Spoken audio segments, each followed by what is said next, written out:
Okay, so maybe you're knee deep in planning that kitchen update, right? Probably looking at IKEA. Happens all the time. And you've settled on white flat front cabinets.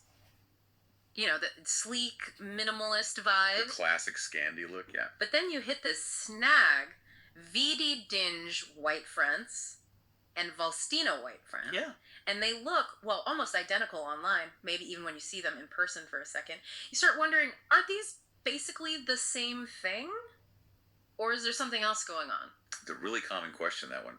They seem so similar, but yeah, the differences are definitely there when you start digging. It's often in the small stuff, the feel, the exact shade, the price. Exactly. And that's what we're going to do in this deep dive. We've got comparison guides, articles right here, and we're going to pull out those, crucial details, the subtle things, material, finish, that precise color tone, and definitely the price that really make the difference when you're actually trying to decide. Right, because those details impact the final room, the budget, everything. But first, let's just quickly cover what they do have in common, based on the guides. Good idea.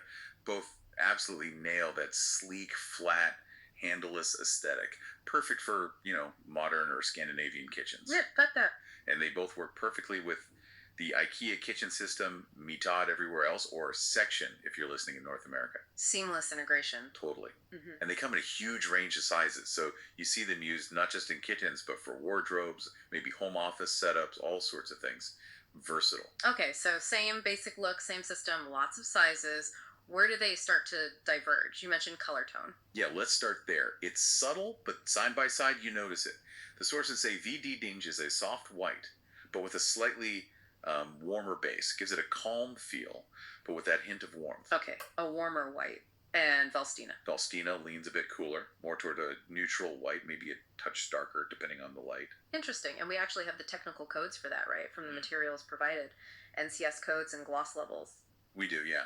Super helpful. For VEDDING white, the code listed is NCS SCS0502-Y05R, and the gloss level is 40. Gloss 40. Okay, so that's got a bit of sheen, like a satin. Yeah, and a noticeable sheen. Definitely not a high gloss, but not matte either.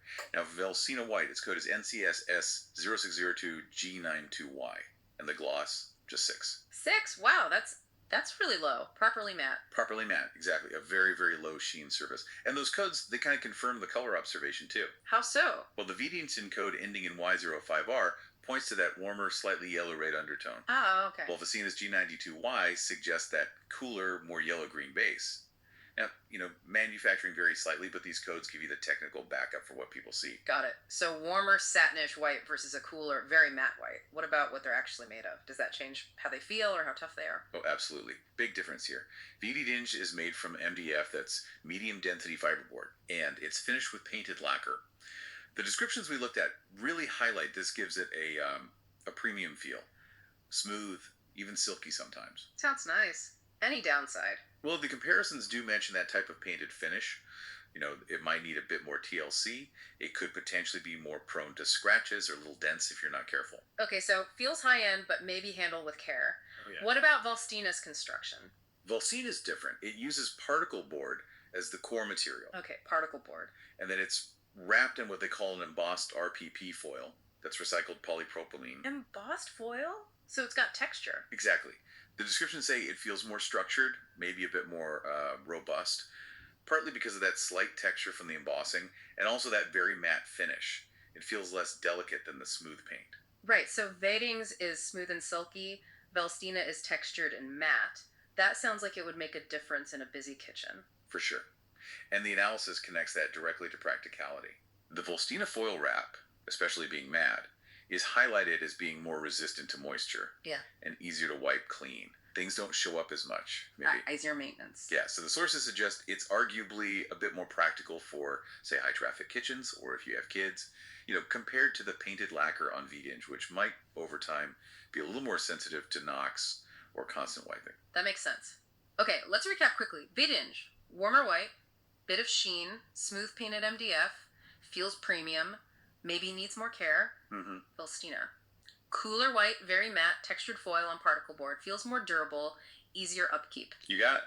Now, the big one for many people, The price tag. Is there a significant difference there? Oh, yeah. This is probably the least subtle difference. The pricing examples we have are pretty clear. Okay, give us an example. All right, using a standard door size, like 15 by 30 inches, the VEDDINGE door is listed around $22. $22. Okay. The same size VALLSTENA door, around $14. Well, wow. Okay, $22 versus $14. That's quite a gap for doors that look pretty similar from a distance. It really is.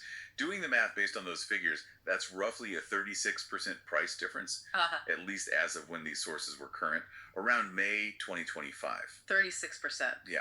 So VALLSTENA is clearly positioned as the more budget-friendly option. Yeah. It lets you get that clean, minimalist style, but, without the higher cost that comes with that multi-step painted lacquer process. So you're saving a decent chunk of change, potentially, without sacrificing the overall aesthetic too much. Exactly. That's a huge factor for a lot of kitchen renovations. And there's another point in the comparisons about VALLSTENA specifically, something about matching other IKEA stuff. Yes.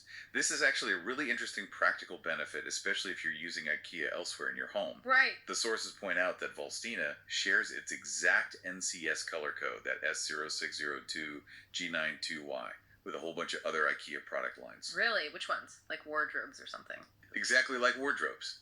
The list includes several fronts for the plaque system names like Vicanes, Tissadol, Hasvik, Gulleberg, Grimo, Forsand, Birdsbow, lots of the popular white PAX fronts.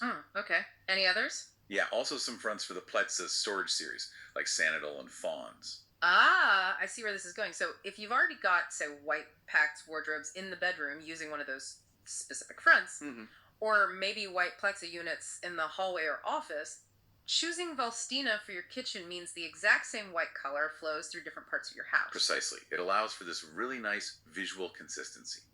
If you're aiming for that kind of cohesive look using different IKEA systems, VALLSTENA makes it much easier because the white is literally identical according to the codes. That's a clever detail, something you might not even think about until you see slightly different whites next to each other. Totally. It can create a really intentional, harmonious feel across the whole space. Okay, this has been super helpful. Let's try and summarize based on what the guides conclude. When should someone lean towards VEDDINGE, and when is VALLSTENA the better bet? All right, boiling it down based on the sources. Yeah. You'd probably choose VEDDINGE if you really prioritize that slightly warmer white tone. Okay. Or if you prefer the specific feel of that smooth painted lacquer finish, if that feels more premium to you. And maybe if your main goal is that absolute high-end minimalist aesthetic, and budget is less of a concern. Right, the feel and the exact warmth matter most there. And VALLSTENA. VALLSTENA really shines if saving money is a key factor, obviously. Also, if you need something that's likely easier to maintain and more durable, think busy households, kids, maybe rental properties. Makes sense. And critically, if that color matching ability with those specific PAX and Plaza lines is important for creating consistency across your home, the sources kind of wrap up by saying, look, the visual difference in color is subtle, but the price difference and the difference in finish, how it feels, how it wears, those are usually the main things that push people one way or the other. So the big takeaway here is that even when two products like VEDDINGE and VALLSTENA look almost identical at first glance, diving into the details provided, like we just did, really uncovers significant differences. Differences in cost, feel, durability, and even how they connect with the rest of your home's furniture. Absolutely. By looking closely at the specs and the comparisons from the source material, you move beyond just that initial visual impression. You get a clear understanding of what actually sets them apart. Which should hopefully make that final decision in the IKEA aisle or online a lot quicker and less stressful. You know what you're actually choosing between. Definitely more informed. And thinking about that shared color code for VALLSTENA, with those specific PAX wardrobes and Platzerage units, it does make you wonder, doesn't it? What's that? Just how that subtle consistency, that exact same shade of white, might create a deeper sense of design intention and flow. Not just in the kitchen itself, but weaving through different rooms, connecting storage solutions across your entire living space. Something to think about beyond just the cabinet fronts.